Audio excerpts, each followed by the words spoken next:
words of Goliath. Am I a dog that you come to me with sticks? Come here, and I will give your flesh to the birds of the air and the beasts of the field. 1 Samuel 17:43-44. Take note, beloved audience, the words of Goliath were not idle. They became a curse upon his own head. For David's response was not in human strength, but in the name of the Lord of hosts. You come to me with a sword, with a spear, and with a javelin, but I come to you in the name of the Lord Almighty, the God of the armies of Israel, whom you have defied. This day the Lord will deliver you into my hand, and I will strike you down and cut off your head. And I will give the carcasses of the Philistine army to the birds of the air and the wild beasts of the earth, that all the world may know that there is a God in Israel. 1 Samuel 17:45-46. David ran toward the giant, slung the stone, and struck Goliath in the forehead. The mighty Philistine fell face down upon the ground. David took Goliath's own sword, cut off his head, and left his body for the birds of the air, just as the giant had cursed himself. Egypt. Pharaoh decreed the death of Israel's firstborn sons. Exodus 1:22. Yet in the Passover night, Egypt's own firstborn was struck down. Exodus 12:29. Assyria. King Sennacherib boasted against the God of Israel, mocking him as no greater than the gods of other nations. Yet before battle began, the angel of the Lord struck down 185,000 Assyrian soldiers in one night. 2 Kings 19:35. Revelation 19:17-18. Come, gather together for the great supper of God, so that you may eat the flesh of kings, generals, and mighty men, of horses and their riders, and the flesh of all people, free and slave, small and great. Ezekiel 39:17-20. The prophet foresaw the same feast of the birds upon the flesh of the armies gathered against Israel. Islamic tradition. Hadith, Sahih Muslim 29:22. The hour will not be established until you fight the Jews, and the stone behind which a Jew will be hiding will say, O Muslim, there is a Jew hiding behind me, so kill him.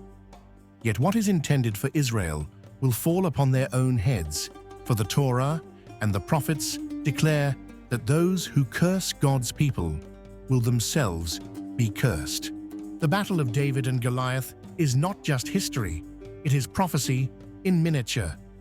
Just as Goliath's words became his downfall, so too the nations who shout, "Death to Israel, death to America," will reap the reward of their own tongues.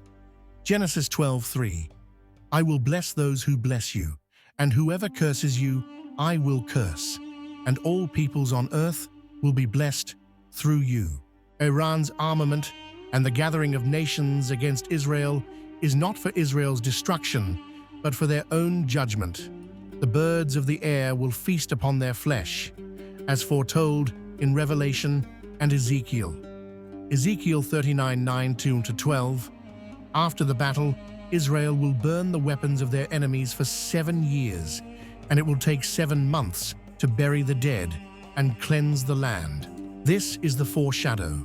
Goliath fell by his own words. Egypt, Assyria, and every nation that cursed Israel fell by their own decree. Revelation and Ezekiel declare that the final gathering of nations will end the same way. Therefore, repent. Bless Israel, and you will be blessed. Curse Israel, and your curse will return upon your own head. For the Lord will reward his enemies with their own tongue, and the birds of the air will eat their flesh. Throughout history, those who lifted their voices against Israel have found their own words returning upon them. Goliath declared that David's flesh would be given to the birds of the air, yet it was his own body that was left for the birds. So too, in modern times, Arab leaders who shouted death to Israel have met their end by the very hand of the nation they sought to destroy. Hassan Nasrallah, the longtime leader of Hezbollah, was killed in an Israeli airstrike in September 2025. For decades, he had declared that Israel was a cancer that must be wiped off the map, promising rivers of blood. Yet his own blood was spilled, and his voice silenced. Hashem Safiedini, Nasrallah's expected successor, was eliminated in October 2025 by another Israeli strike in Beirut. He had vowed to continue Hezbollah's war until Israel was annihilated. Where is he now? His body lies in the dust, his words turned to ashes. Haitham Ali Tabatabai, Hezbollah's top military commander, was killed in November 20th, 25 in Beirut. He was hailed by Hezbollah as the great jihadist commander who lived to confront the Israeli enemy. Yet his confrontation ended in death before he could strike.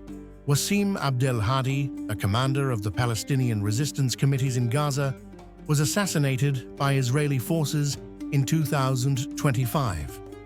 He had played a role in building the armed wing that joined Hamas in its October 7th attacks, declaring war against Israel. His words of defiance now echo only in memory. These men shouted death to Israel, but their own deaths became the fulfillment of their curses.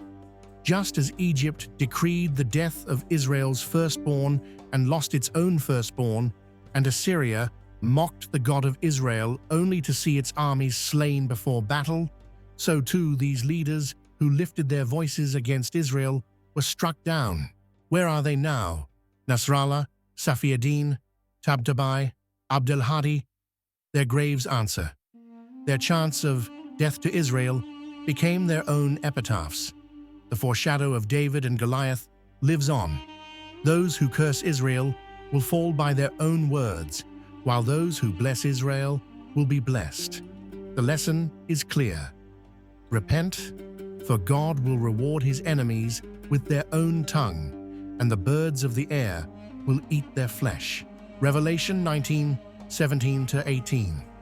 And I saw an angel standing in the sun, and he cried with a loud voice, saying to all the fowls that fly in the midst of heaven, Come and gather yourselves together unto the supper of the great God, that ye may eat the flesh of kings, and the flesh of captains, and the flesh of mighty men, and the flesh of horses, and of them that sit on them, and the flesh of all men, both free and bond, both small and great. This is the great reversal. The proud rulers of the earth who lifted their voices against the Lord and his people will themselves become a feast for the birds. Just as Goliath's curse fell upon his own head, so too the nations who chant death to Israel will reap the reward of their own words. The word of God is clear. Those who bless his people will be blessed, and those who curse them will be cursed. The gathering of nations against Israel is not for Israel's destruction, but for their own judgment. Therefore, repent and turn to the Lord, for he will reward his enemies with their own tongue, but he will bless those who bless his people. Psalm 2:1-5. Why do the heathen rage and the people imagine a vain thing? The kings of the earth set themselves, and the rulers take counsel together against the Lord and against his anointed, saying, Let us break their bands asunder, and cast away their cords from us.